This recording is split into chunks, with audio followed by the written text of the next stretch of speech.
ത്യാഗരാജ, ഓ പത്രക്കാർ വിജയസാധ്യത ചോദിക്കുമ്പോ ഇനി പഴയതുപോലെ ആവേശം ഒന്നും കാണിക്കണ്ട. വോട്ടെടുപ്പ് കഴിഞ്ഞില്ലേ, ഇനിയൊരു മയത്തിലൊക്കെ മതി. അത് നേരാ. വോട്ടെണ്ണാൻ ഇനി 2 ദിവസം കൂടെ ഉള്ളൂ. അന്ന് കൃത്യമായിട്ട് അറിയാമെന്ന് പറഞ്ഞാൽ ഒഴിഞ്ഞാ മതി. അല്ല, നമ്മള് തോക്കുന്നാണ് എല്ലാരും കൂടെ പറഞ്ഞു വരുന്നത്. ആ, തെരഞ്ഞെടുപ്പല്ലേ, എങ്ങനെയും വരാം. രാഷ്ട്രം വാ.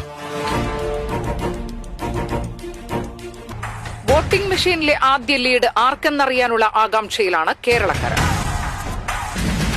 VDF സ്ഥാനാർത്ഥി ദേവിക നന്ദൻ 211 വോട്ടുകൾക്ക് മുന്നിലെത്തിയിരിക്കുന്നു. ഞാൻ പറഞ്ഞില്ലേ, ഇപ്പൊ എന്തായി? ആ കേക്കൊന്ന് വിളിച്ച് ഉറപ്പിച്ചേക്കണേ.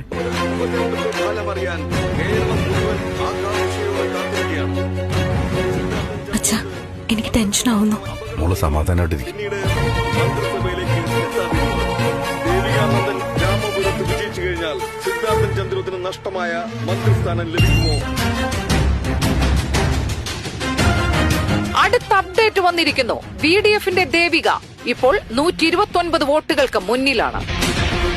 ഇതാ അന്തിമ ഫലം വന്നു കഴിഞ്ഞു.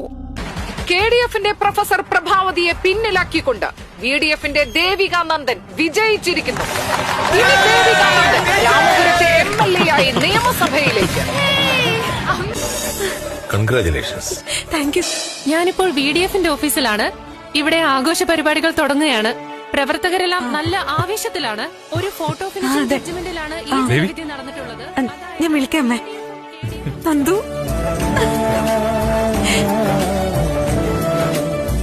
മോളെ. ആന്റി,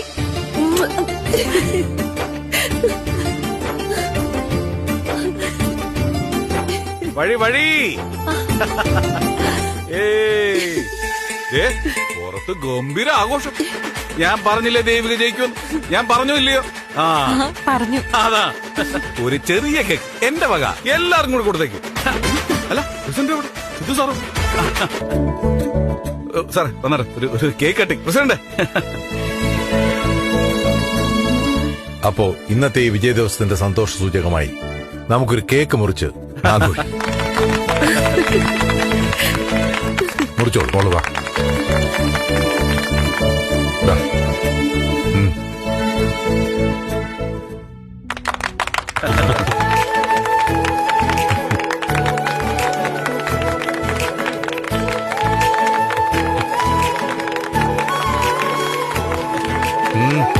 അവിടെ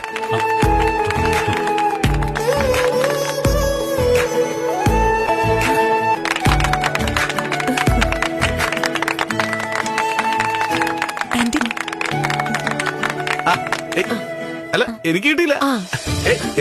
എനിക്ക് താങ്ക് യു. നമ്മുടെ പ്രസ്ഥാനം അതിന്റെ ശക്തി തെളിയിച്ചിരിക്കുന്നു.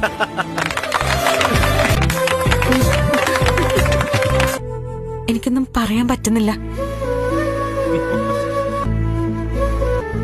നന്ദുന്റെ അമ്മയുടെ അവസ്ഥ ആലോചിക്കുമ്പോ നന്ദു. ഏയ്